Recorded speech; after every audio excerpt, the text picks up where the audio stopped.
I got your number from the place in Bayville that we purchased our stuff from a couple years ago. Hello, everybody. Welcome to Power Hour. Hi.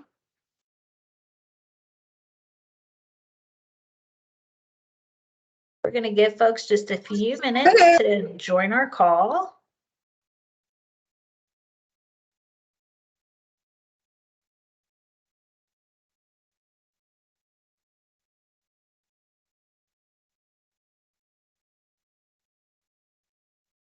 So we're going to be utilizing the chat today. If you guys want to give us a shout out while we're waiting for people to fill in and let us know where you're from, maybe what industry you're in.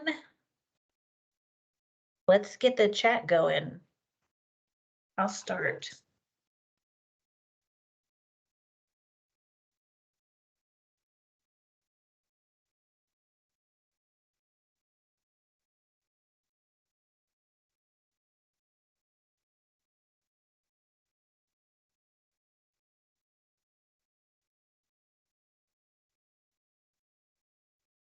We're lucky enough to have Jennifer Farrell with us today. She's a celebrity designer. She's on TV every single day touring $1 million homes. And she's going to give us some 2024 trends that we saw at TICE, which stands for the International Services Event. And if anybody wasn't lucky enough to go, you're going to feel like you were there in person today. And we're really excited about that. So we're going to give people a few more minutes to get in. We got a lot of people today. We're really excited about it. I just saw someone says 9 inches of snow today. Boy. Oh, man. New Jersey. Go New Jersey. No. Georgia. I bet we're going to have a lot of Georgia people here.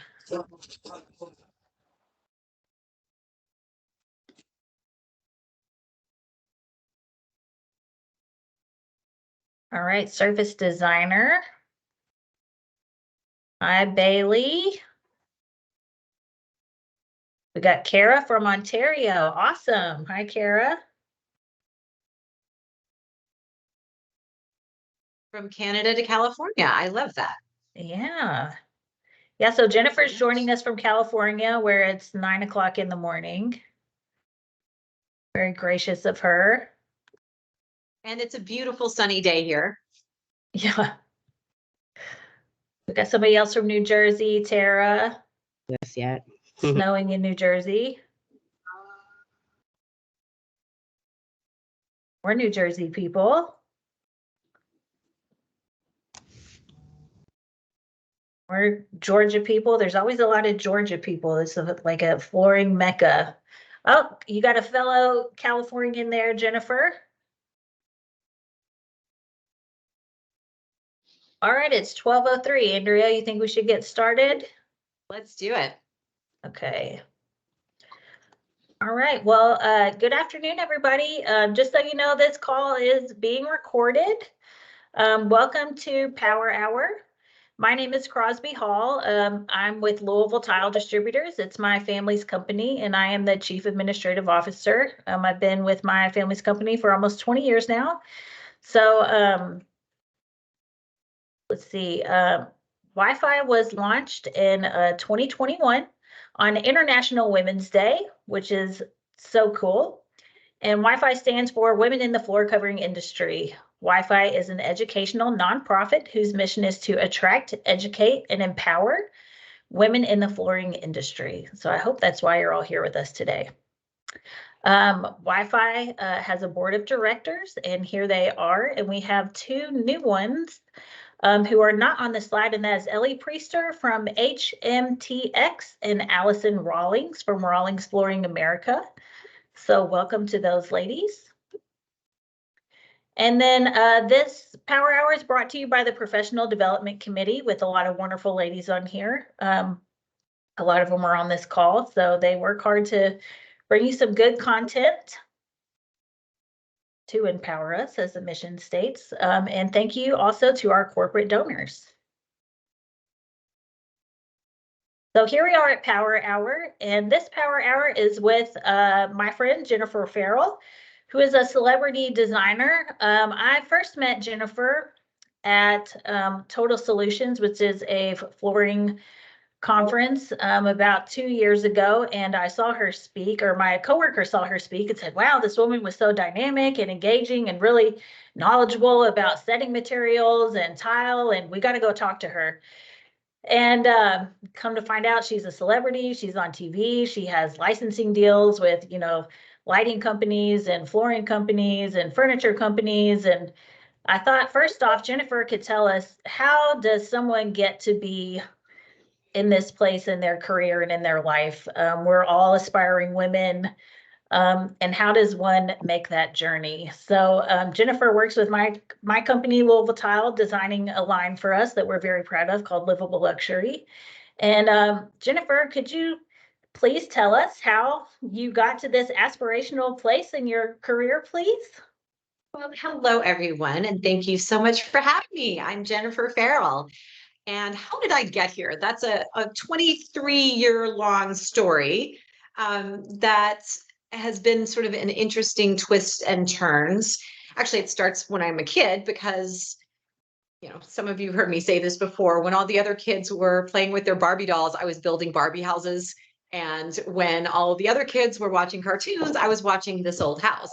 So there was always a drive in my spirit to design things, to build things and design and make things beautiful in this world. And so I then went to a performing arts high school where I was studying theater and design at the same time. I went to Northwestern where I was going through the undergraduate theater program at the same time I was going through the graduate design program. And so I've always done this sort of interesting balance of entertainment and design. And that is a weird combination that used to make no sense at all until I opened my firm in 2001, Jennifer Farrell Designs. And by 2003, I was a regular on a home makeover show called Merge. And that was when the industry of home reality television was just exploding. It really was sort of a new idea that you could have something that was sort of this pseudo reality where we saw people's homes and lives get completely transformed in the course of, half an hour or an hour. And so for the television side of the world, I was really just in the right place at the right time with the right skill set. And it was sort of a weird skill set because, most of those parts of those two worlds don't really overlap. But and all my professors in college, I can now say, when you told me I had to get a job and I couldn't do the other job, you're wrong because I get to do both. And so I started on television in 2003. And so over the last couple decades, I have been sort of running two sides of my business. There's been my interior design firm, which has done exceptionally well and has been an exciting journey in design for me for 2 decades plus now. And then my television side, and that has reaped its own wonderful rewards. The two of those now come together. So my business model is actually triangular. And so I've got the design side over here and the television side over here. And those meet in the middle with my brand partnerships, like with Louisville Tile, where I'm using both sides of that triangle to support the brand partnerships. So with brand partnerships, I am teaming with other luxury brands and representing them and supporting them through my show homes, which I create these big show home experiences, through some of my public appearances, through spokesperson relationships and brand ambassadorships. So now there's 3 parts to my triangle. And when I'm talking about business models in business conferences, I do talk a lot about triangulating your business platform so that different parts can support each other. Thank you so much for that, Jennifer.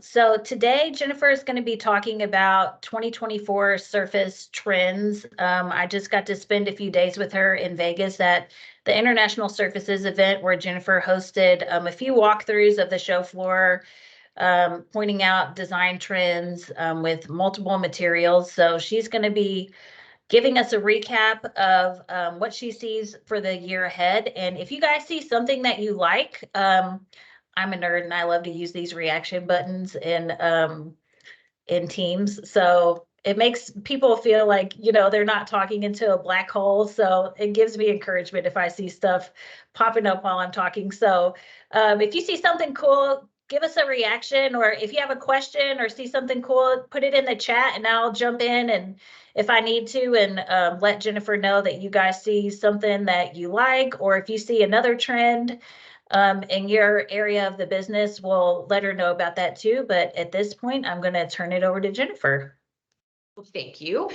So hopefully all of you have been to the International Surface event. If you have not, I encourage you to go. It is in Las Vegas every year at the Mandalay Bay Convention Center. Usually end of January-ish is the time frame. And it is the largest surfaces show in North America. It was almost 700 exhibitors. I can't even remember how many hundreds of thousands of square feet of product being shown in the megalopolis of surfaces. And what's exciting about what it's short called TICE, what's exciting about TICE is that there are many things happening at once there that all influence your business every single day. One is that the vendors are showing all the newest products that are coming out, not what's already been out, but what's coming. So you really start to understand, not just in floor covering, but in all surface materials, what's going to be happening and what the products are going to be. The reason it's called the International Surface Event is because it's actually 3 shows that are combined. So there is Tile Expo, there is Stone Expo, and there's Surfaces. And so these 3 shows are stacked together under one giant circus tent of fun. And you're getting to see there everything from the latest stone surface materials, the latest in tile, the latest in floor coverings, the latest in equipment and technology. And that's something that, unless you're in the sector of the business that really focuses on those technological innovations, sometimes we skip by that.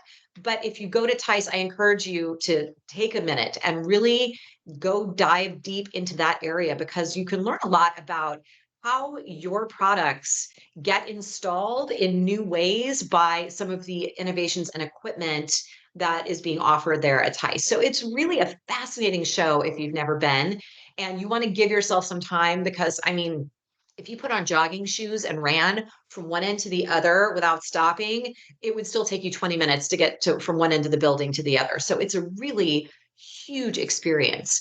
The reason I love it so much is because I get to be a part of not only sharing what some of those trends in materials are going to be, but actually help guide that. So I'm on the International Surface Event Advisory Council. We have our annual meeting coming up in just a few weeks, where we sort of plan out 2025 and what that show is going to look like. I also coincidentally happen to be on the Middleby Advisory Council. So Middleby Residential is the appliance conglomerate that owns Viking Appliances. They own La Cornue. They own Lynx Outdoor Kitchens. They own about 20 different brands in the residential sector, plus a bunch of commercial brands. So being on their advisory council and being on the TICE Advisory Council, I'm in this fascinating position where I get to know kind of everything that's coming in the kitchen and bath world, which of course, lots of our surfaces end up in the kitchen and bath world. And I also get to sort of help shape what those trends are going to look like.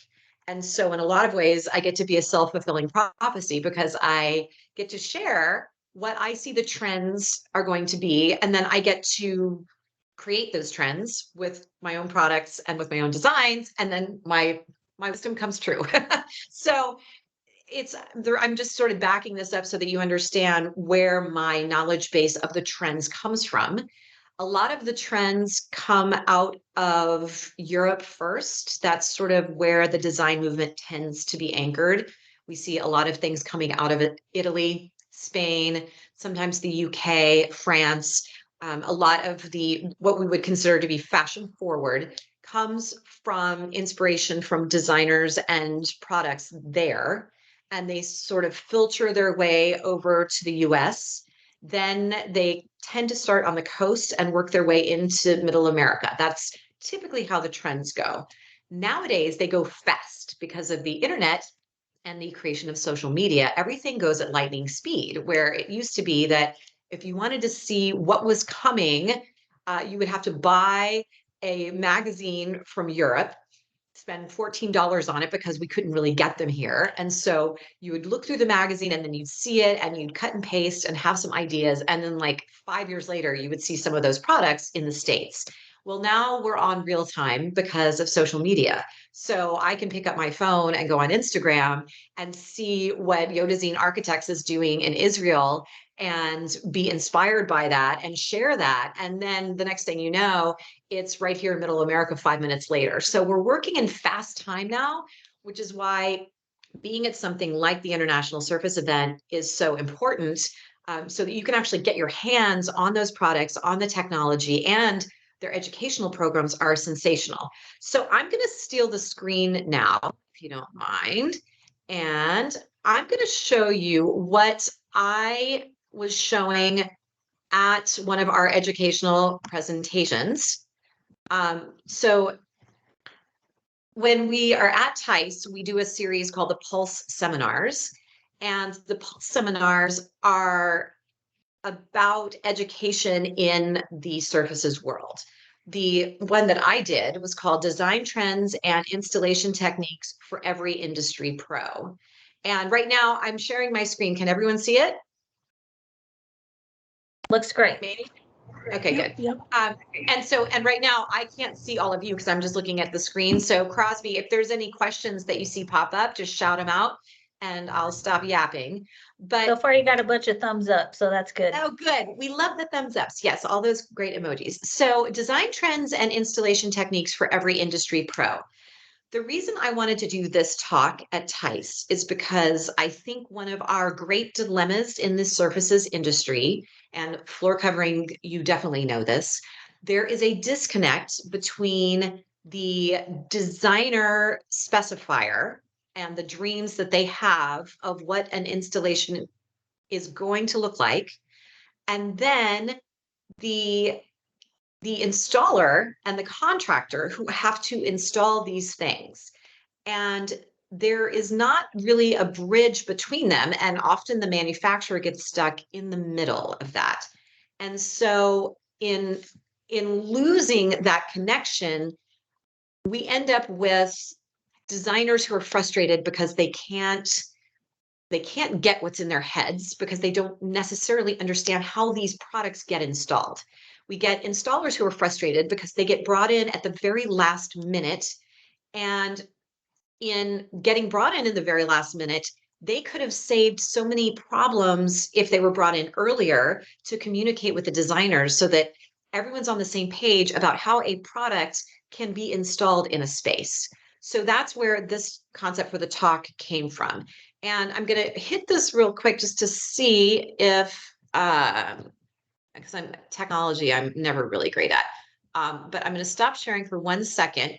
And then you can all see me right now, right? And the whole screen.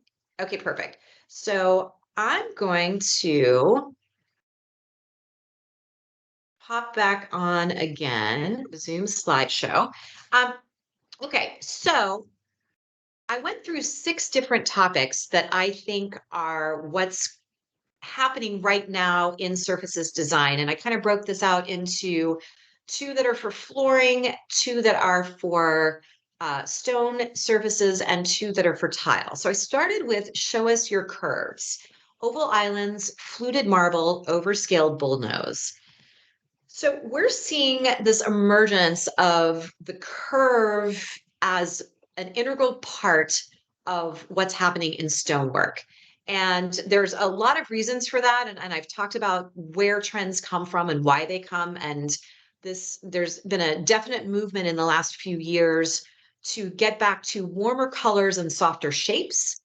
We all went through a time in a lovely isolationist period during the pandemic where we felt alone and isolated and cold and in our own little box talking to computer screens like I'm doing today. But the upshot of that is that there was suddenly a craving for tactile connectivity in materials. So the stone, which used to be cold and hard, is really softening up a lot.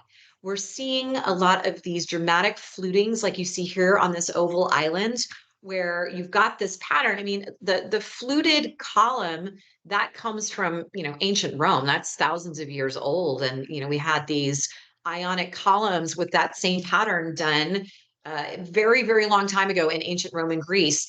And yet Hey, now, Jennifer, we can't see your screen if you think we can right now. oh my goodness, I didn't know that. Okay, what are you seeing right now? Here, let me share again. We just see each other. Oh, perfect. Well, then I'm going to share my PowerPoint presentation. Let's see. I'm going to hang on 1 second. Sorry, you can tell my Show us the curves. Show us your curves. My technological skills are not the best, but let's see. Can you see my screen now? Not yet, but I have a copy of your You're still presentation. just seeing me. I'm going to share again then. Let me try this one more time. Share. Now let's see if you can see the screen. How's that? I'm sharing my screen. It says it. Okay, good. So this is show us your curves. And what I was talking about is these beautiful fluted details that this is from ancient Rome and Greece. We had this fluted detail thousands of years ago. We're seeing that done now in a much more contemporary way. And in doing that, we are getting this sense of heritage imbued in the stone, and yet the contemporary spin here is very obvious. What's interesting about this is look on the floors as well. I love this image because I'm going to talk a minute about our flooring patterns being such an integral part of what's going on in the design trends right now. But we're seeing these beautiful, very modern, okay, again, I'm trying to move my screen here and show you my next picture. There we go. We're seeing these fluted details. We're seeing the stone patterns that are being selected right now are very big and bold. So we're not really seeing a lot of subtlety in stone. We're seeing very dramatic veinings, very bold, exotic patterns. And that also creates for immense challenges when you're trying to figure out how do you install this. So a designer comes up with these amazing convex or concave fluted details. Then you've got this beautiful rendering of this continuous pattern in some kind of exotic stone.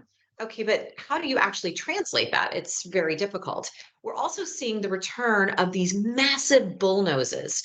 So the bull nose was very popular back in the 80s, and then in the 90s, we started fading away from the bull nose, and then we started just doing these mitered edges, and getting our contemporary lines really became very hard and cold. Well, we're returning to the bull nose, but in a giant scale. So now we've got these, 3-inch, 4-inch, 5-inch bull nose details. And the one on the right is a great example of an integrated bull nose, so that it really becomes not a separate piece, but it becomes this entire statement of this huge sculpture in many ways. So how do you build that? So then we've talked, and I had a panel with me. And so it was not just me up there talking. I presented the trends. And then we had 3 different experts in those 3 different fields talking about this. So my expert, Emily Rope, was talking about how you actually fabricate and construct for this. And the interesting part about that is that the challenge comes from early communication. And as we did this panel, that was the ongoing theme, is that early communication between designer, specifier, builder, fabricator, installer, that conversation has to start when the designer is first thinking. It can't, and when the architect is first thinking. It can't be a conversation that you have on installation day, because you are going to lose so many pieces that are fundamental to the success of the design coming to fruition.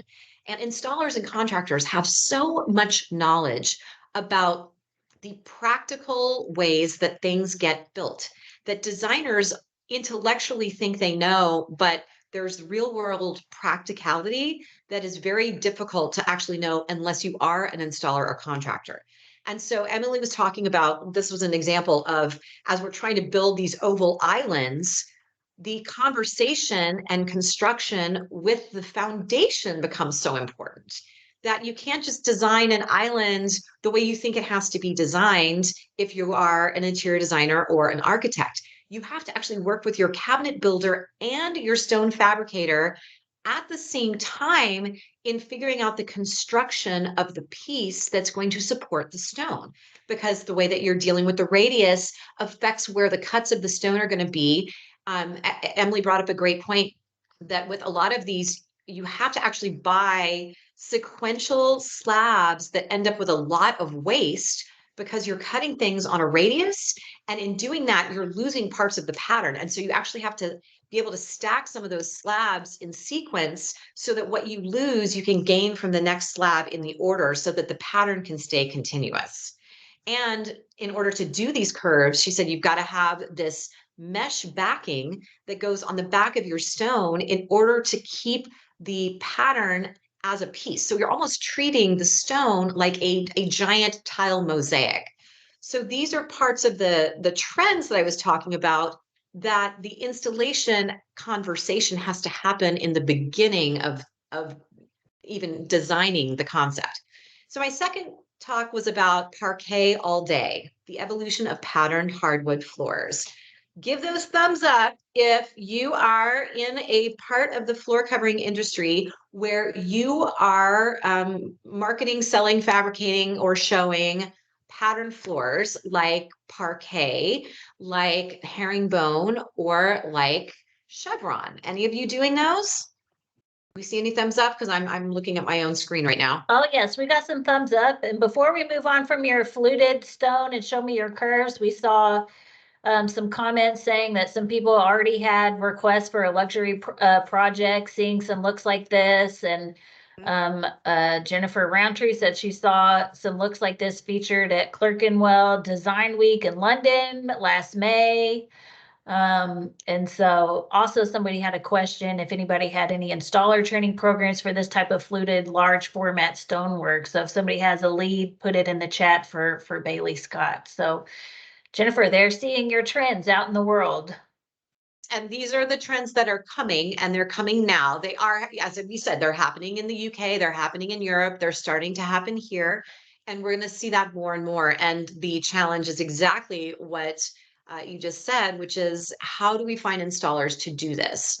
The most important tip that I have in terms of as a member of TICE is to go to all of these certified communities like the NTCA. You want to start there because each of the certifications that are required for a certified installer in whichever medium, that's where you're going to find your best experts. And if you don't know where those people are, that's where you start with those organizations, because they can guide you to who's in your community that is actually certified and trained to do these. So parquet all day with the evolution of patterned hardwood floors. We've been seeing this now for several years. And if you thought that chevron and herringbone were going to go away, they aren't. They're actually becoming more and more popular every single day. And they're filtering into all sectors of design. For a while, they were definitely more in commercial and contract design. And now we're seeing them as a commonplace, high-end look in residential design everywhere. And these patterns are two of the oldest patterns in the world. I mean, the one on the left is herringbone, the one on the right is chevron, and those patterns go back, to ancient Egypt and ancient Greece, and fabrics that are thousands and thousands of years old. These were the original weavings. So we have patterns that are really the original patterns in history that have been spun in new ways in terms of flooring. And we've seen this in flooring again for since ancient times, but the change is really in the scale and the color palettes of what we're looking at in terms of more contemporary design. Now, parquet is what is really hot right now, like a true parquet floor. These are exploding, especially in the commercial market. Parquet floors, again, have been around since Earth was formed, but the difference is in scale, pattern, and tone. So the one on the left is a great example. It's been around, that's a very old pattern. Yet the scale is larger, and the tone in this sort of bleached driftwood, it makes it new and fresh and contemporary. The one on the right is a newer pattern. That was actually at a show house that I was walking through. So those are real human feet in real time. And the pattern was one that was new and fresh. And so you're going to see this real change in what a parquet looks like the one on the left, very fresh and contemporary. The one on the right with the inlays, we're seeing more mixed materials happening in terms of the flooring. And the challenge then is, how does one install these interesting pattern floors correctly?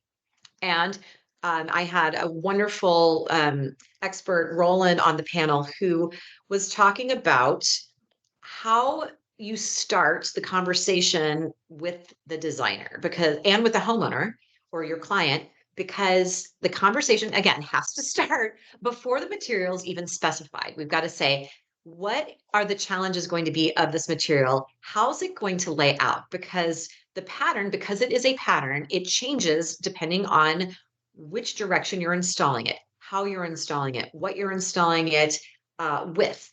And so the real challenge becomes the communication. Example, this one on the left, because the pattern is asymmetrical, how you lay it down in the room, it's going to change in every single turn of how you lay this out, which means you actually need to have the entire room drawn out and illustrated. And that's where we're in a great position now with modern technology, that we can render a room in 3D, photorealism, and you can actually see how this pattern is going to change with it on the floor. And this becomes important because when you're looking at the installation of something like the one on the right, which is a very linear design, when you've got anything linear, like a plank, or this parquet, is a very linear one, if you're running it horizontal versus vertical versus on the bias in a room, it actually affects how the windows look in the room. It affects how the furniture sits in the room. It affects the way the light bounces in a room. And so all of those items really affect what else that's going to be specified by the architect and or designer. So the biggest takeaway was that in selecting these patterns, you start the conversation very early between designer, client, and installer as to how this is going to lay out, not just so that we know how much material to buy, but so that we understand how the overall design is going to be implemented in a way that's harmonious with the overall design of the space instead of conflicting. I can't see anybody's screen, so shout them out if there's any questions as I'm talking on. Oh no, your designs are resonating. We had somebody even say that pattern install of carpet tile even has been on the uptick when you had the photos of the chevron and the I can't remember what the other one was, but and then also someone said that they do a lot of ski homes, and a lot of wood inlay like you had was very popular there. So people are loving the parquet looks. You're just going to keep seeing more and more of that, and it makes me excited. I love parquet floors, but it's definitely, the parquet movement is going to be a strong one over the next several years. And yeah, we had a question, Jennifer. Yes. It says, does the product come pre-cut for these intricate and contemporary parquet and inlays, or is the installer cutting from a wood plank selection? No, those are coming from companies like Fame Hardwood, like Du Chateau. There are several companies that do these intricate, very sort of postmodernist parquets that they're cutting the pieces for you. So it's coming with a pattern already set for you, and then you can modify that pattern, but those pieces are not, that's being pre-done, and sometimes as a custom order, but being pre-done and not put on the installer to actually create the pattern, but to understand the installation of the pattern. Okay, thank you. Sure. So then I was talking about grout is good. Grout tells the tile story. So grout has had a rough run over the years, and it's been relegated to the afterthought in the design world. And that's a real shame because that is changing as we speak. And I am on a mission to help designers and any specifiers understand that grout is now influencing the way that tile tells its story. This is a great set of examples. 20 years ago, grout was this white stuff that came sanded or non-sanded, and you sent your installer to pick it up as they were letting the tile dry on the installation, and they quickly ran to the store and bought a bag of grout and then put it on right at the last minute. Those days have to be over. And I think that the biggest challenge that we have on grout is that designers are going to have to educate themselves right now about the technologies that have changed and the options that have changed in grout, because tiles themselves are changing to implement more grout. We went through this big movement where we were making our grout joints smaller, smaller, smaller, smaller. We're getting these spacers that are like 1/32 or 1/16 to make almost no grout line apparent. Well, now there's a movement for tile to force grout into the story. The one on the left is a great example. So here is a green glass tile. It's a mosaic, mesh backed, that you can't not see the grout. The shape of those glass pieces themselves force a lot of grout to be shown. So you can imagine if you put a simple white grout on this tile on the left, how incredibly different it would look and tell a totally different story than what it's telling there, which is with a green metallic grout. So metallic grouts are now a beautiful and viable option to create an entire story. The tile on the right is a fabulous example. This is an overscaled gray subway tile. It's pretty simple. And if you had done a simple gray grout in between, it tells one story. If you did a white grout in between, it tells another. But look at it with a metallic gold grout in between the joints. Suddenly, what you have is an entirely new story. And so this is becoming really important because tiles are changing in shape where you cannot get away from the grout, and the grout will affect what the tile looks like. This one on the left is a tumbled zellige. So you can see the pock marks in the tumbling of that zellige. This is also a mosaic. You can see the chips on the edge where it's been tumbled. If you did this in the same color grout as the tile, you lose all those details that actually make this tile magnificent. You wouldn't see those anymore. So the grout is actually informing what the tile pattern and texture looks like. The one on the right, that's my clamshell tile from our Livable Luxury collection. And the shape of this subway tile, because it is curved on the edges, you can't not see the grout. And we did this because it is intentional. We're forcing that grout to become part of the story. And you as designers get to decide what story they want to tell. If I wanted it to be all about texture on the right, then I can choose a grout that's the same color as my tile. If I want it to be about the shape and the pattern, that's when I choose a contrasting grout like we've done here on the right. This is my agate tile, and this is on a like a face mount with a clear like peel off mount. So this is a mosaic, and in between you can see all the space where the grout is going to show. That means that this glass tile, if you did a pink grout, is going to be a completely different story than if you did a chocolate grout, or if you did a blue grout, or if you did white, like I'm showing it on a white backing here. It changes completely as we tell the grout story. The challenge of that, though, is understanding grout materials. And designers don't understand them. And again, the takeaway, because we had Randy Fleming was our tile expert on the panel, and he was talking about the biggest takeaway is that designers need to open themselves to education and reaching out to grout manufacturers to really understand the different types of grout that exist now, because we have, ones that are polymerized, we still have classic sanded, non-sanded, we have ones that are already mixed instead of being in a dry bag, some that are designed for water installations. So understanding the types of grout and what the limitations are of each kind of grout makes for better selection of grout.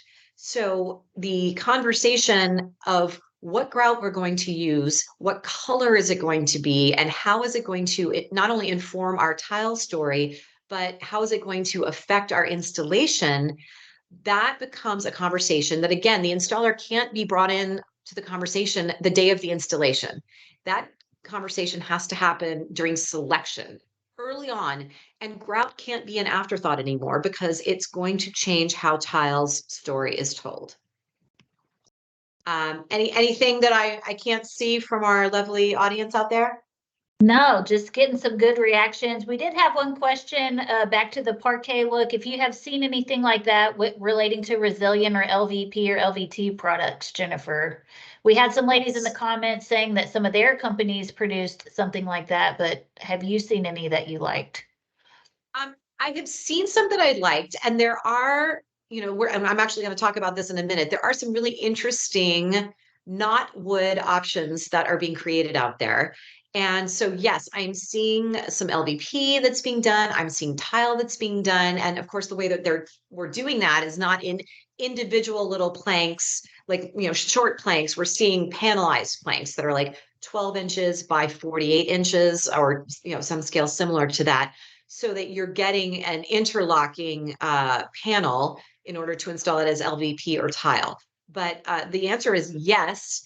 And where LVP is succeeding, and why some of the luxury hardwood flooring brands are getting into the LVP market, is because they're succeeding in creating ones that look as realistic as possible, which means that we're sort of dulling down some of the finishes and getting more texture in the LVP and in the tile. That's making it look and feel more like real wood. And that's where LVP is going to be a very successful option, is when the colors, the textures, and the sheen becomes closer to wood realism. Can't look like plastic. That's the key. All right, thank you. Sure. So stone face. We're seeing stone cabinet doors and drawer fronts with matched veining. So these are popping out everywhere right now. We used to have stone be on our countertops. Now we have stone on our vertical surfaces, the sides of our islands, and actually wrapping entire islands themselves, including on doors and drawer fronts, like the one on the left, where it's this incredibly intricate stone with a very complicated matched pattern. On the right, there's that beautiful fluting again, but how do you match all of these crazy patterns when you're wrapping an entire unit in stone? You see here a pattern that now you've got it not only having to match on the drawer fronts, but also on the frame face that's behind the drawer fronts. And the challenge becomes, how do you actually build that? That's really complicated. So Emily talked about these having to get slabs that are the sequential slabs, like I talked about earlier. And this is a great illustration. On the left is book matched, which means if you took two slabs and put them together, they mirror each other. On the right is sequential slabs, which means that each one is cut straight from the same chunk of stone. So the pattern is the same pattern in several of them in a row. And in order to create this look of this continuous stone face, you have to use sequential slabs. You have to lay out your pattern and draw out the pattern, and it does help to do it in a photo rendering. And when you're doing your cuts, you're losing some of the pattern, which means you've got to take those consecutive slabs and basically overlay them to account for the parts that are going to get cut away of the pattern. And that's what's going to keep your pattern continuous. But you're going to see more and more entire islands and entire vanities that are just wrapped in what looks like a giant chunk of stone. Now, I just want my our whole favorite. house wrapped in stone. Just do the whole thing. There you go. We might just do it. And then this is one of my favorites, the return of the runner, a new traditionalist aesthetic for a carpet meets wood classic. Okay, so the runner up the staircase, that's something, you know, your grandma had it, and then we ripped it out many years later, and now it's back, and back in a beautiful way. The classic of wood meets carpet on the staircase has returned with such stunning vibrance, and we're treating staircases now as a statement piece, not a way to get from floor 1 to floor 2. It is a focal point now. And in thinking of the staircase as a focal point, the design concepts have become really splashy. And at Tice, I saw some of the most beautiful examples of this with patterns and colors and ideas that were just absolutely stunning. I saw some Mannington people there. I saw things from Mannington that I just blew my mind. It was just really amazing. Here's some examples that are a little more traditional, but with really interesting ideas. Like we've got these plaids running up the stairs, beautiful borders, interesting stair tread jewelry like you see on the left, some of those herringbone patterns popping up. And then we're getting into some of the really bold stripes that make these staircases exciting and inventive and a real statement piece that, you know, becomes a piece of art on the floor. And then some of them are getting crazy. So the one on the left is an ombre staircase where every single step is a different color piece of carpet. That gets very complicated as you're designing and installing. The one on the right is a non-continuous pattern. This pattern is a work of art, literally. And so this is a custom piece on the right where every stair piece is actually a different pattern. The one on the left, not only is this an asymmetrical, amorphous pattern running down the stairs, but if you look, you see that the actual width of that runner changes as it goes up and down the stairs. So it's undulating along with the pattern. The one on the right has this beautiful pattern flowing down the stairs. These are beautiful. They're crazy. How the hell do you install these? This is really hard. So Roland talked through how, again, this goes back to communication, how we actually make an installation for a stair runner. And I know a lot of you that are listening to this, you've done a million stair runners. So I'm preaching to the choir here, but what looks like a continuous pattern is not at all, because this is where an end result is supposed to get, where this is supposed to look like it's one giant, beautiful Persian rug pattern going all the way down the steps. This is not one pattern, and every step is different. And so in doing this, it looks all continuous. So in a designer's mind, we say, oh, I'm going to buy a runner this long haul runner, and then we'll just put it down the stairs. And that is not at all how the fabrication of these works. That's how it's supposed to look when it's done. Well, it doesn't. And so what happens is you have to buy multitudes of these same runners. You have to pattern out the stairs. Every single step has to be patterned. And this is where, again, if you can use your 3D rendering artist so that your client and your designer and your installer can actually visibly and perfectly in a photorealistic way see what the end result will be like, that's where everyone can get on the same page. And so the way to make this is what it ends up looking like, where you're actually having to take each one of those steps and cut the part of the tread that you're trying to show. You've got to cut that. Then you have to cut the borders off and match them in the way that the templated pattern is going to work. So it gets really, really complicated to actually build this out, to make it look like one continuous step. That being said, this is again where you want to make sure your installer is a certified, trained installer. You want to make sure that the conversation happens with everyone involved from the beginning of the specification and design. Designers have to be involved with the installers so that we understand not only how we're going to buy these materials, but how we're going to template these materials, because it becomes a very complicated installation, but the end result can be absolutely dynamic.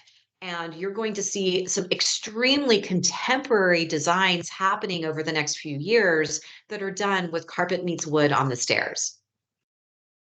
Any questions on that part?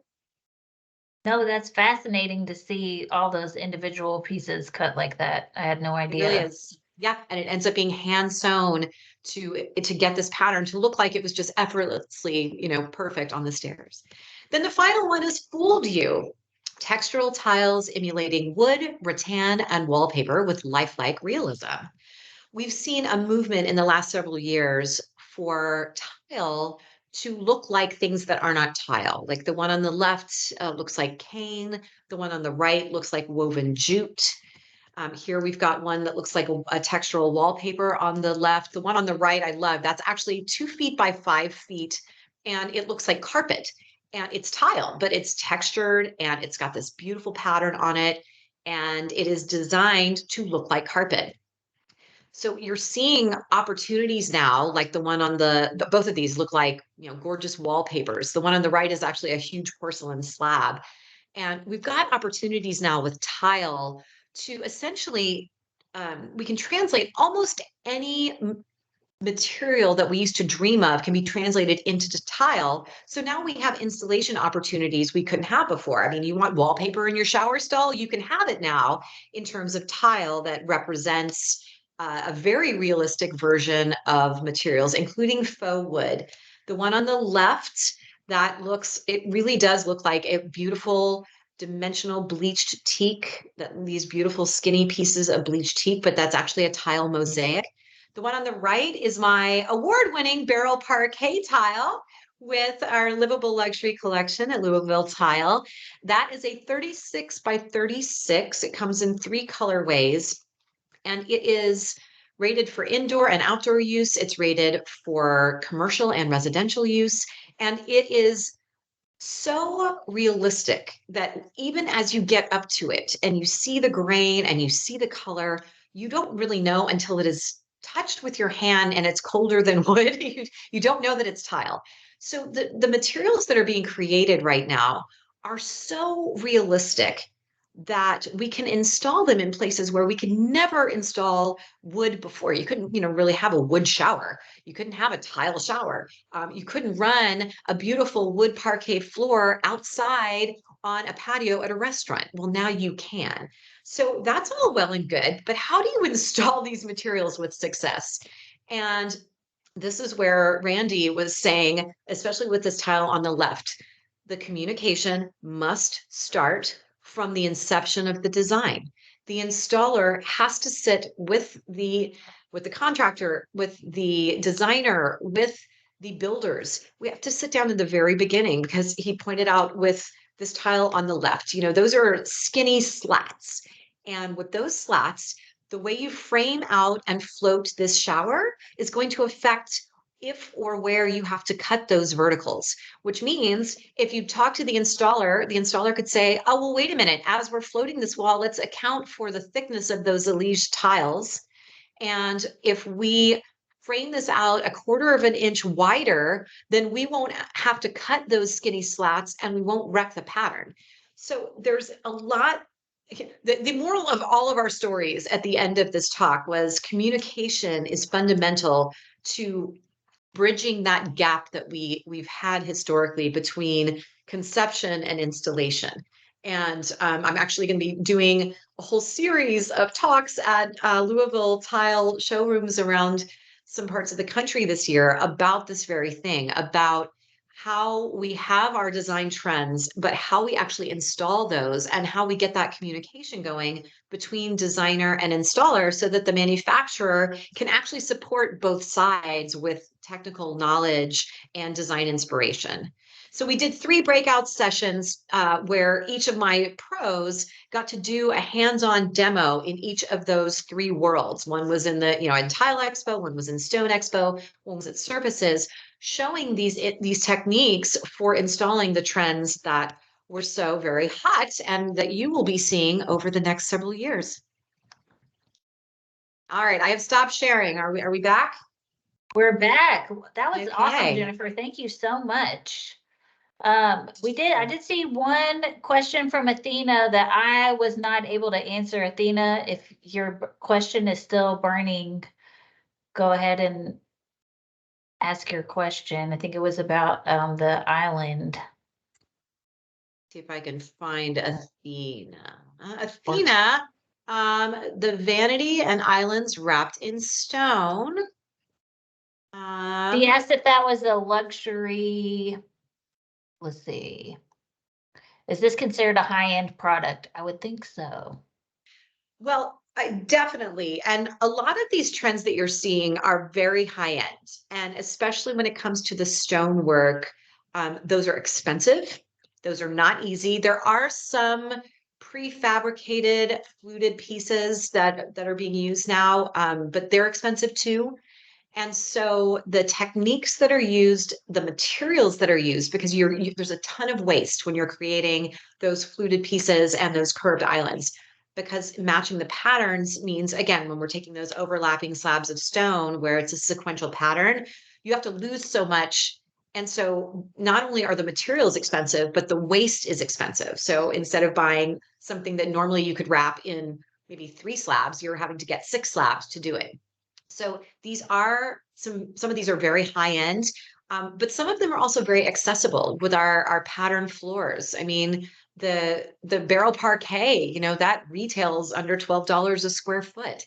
And that's less expensive than a lot of wood flooring products, especially for a parquet. You know, parquets can run $40 a square foot in wood. So some of these, there are budget friendly, accessible options for these trends.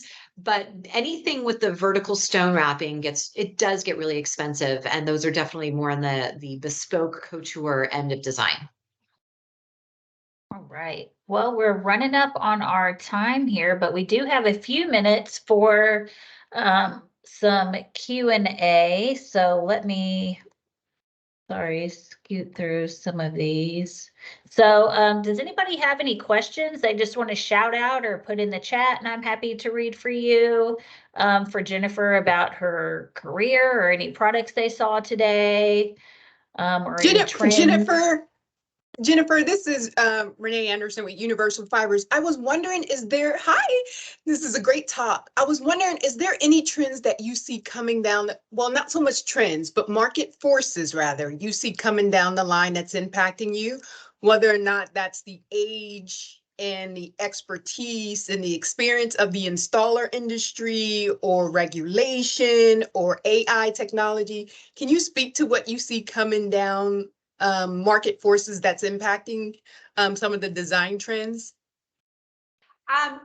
Women in power is actually a big trend. And I'm not saying that because I'm talking to Wi-Fi, but we are definitely seeing a movement towards female-driven business that's impacting installation. So we're getting more and more women who are running installation companies.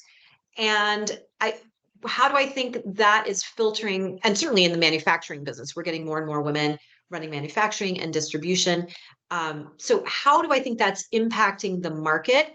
I think it is opening the conversation for surface materials to be treated more as a design influencer. And I know that sounds silly because we're all in the floor covering industry. And so we know that already. I will tell you that designers don't. And this year at Tice, we did a design influencer entire program where I roped in some of my celebrity designer friends and had them do an entire series of tours and experiences at Tice to really understand that there is no design that happens that's not in the world of surfaces first. You can't put a sofa in a room that doesn't have a room, and the room is covered in surfaces.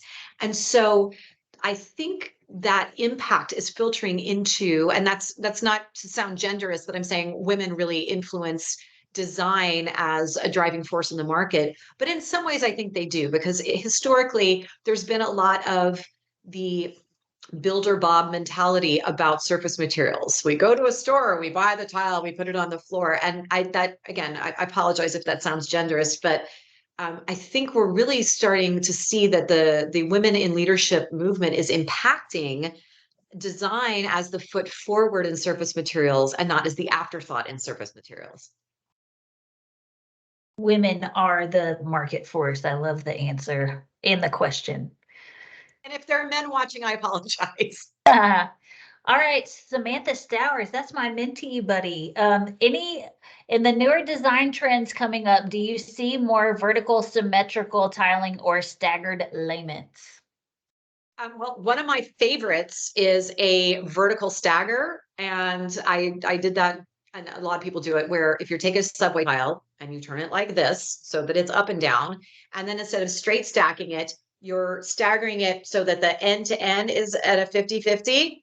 So you're getting this vertical stack going up. It's a beautiful movement in the tile and treats just a typical, standard subway tile in a new way. And it's very, very fresh. It's a beautiful installation. So I think you're going to see that. And then we're really just starting to see people playing with pattern and asymmetricality. Asymmetricality that's a big fancy word, but that's really a movement we're seeing across all forms of design. Things that are asymmetrical, a big light over here and a tiny one over here, tiles that are not symmetrical. So you're going to see that a lot in terms of all materials across the board. All right, thank you. If anybody else has any more questions, put them in the chat and we can try to answer them afterwards. Thanks, but Josh. We're up against our timeline here, so I'm going to run through some more Wi-Fi slides. See. So here's a QR code to scan to give us feedback about this Power Hour. If you liked it or want to see more of this type of content, please let us know.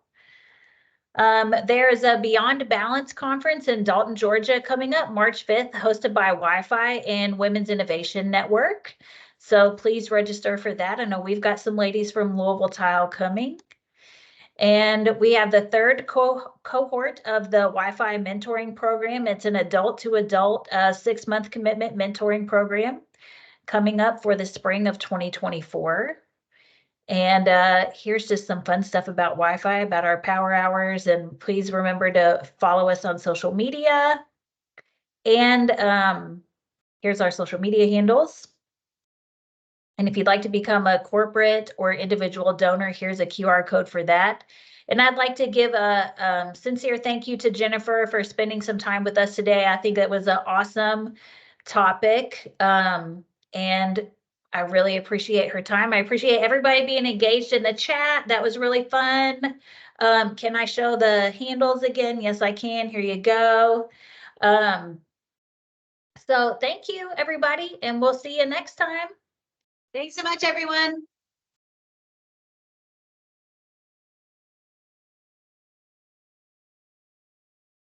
Andrea, if you're still on here, somebody asked if we'll be sharing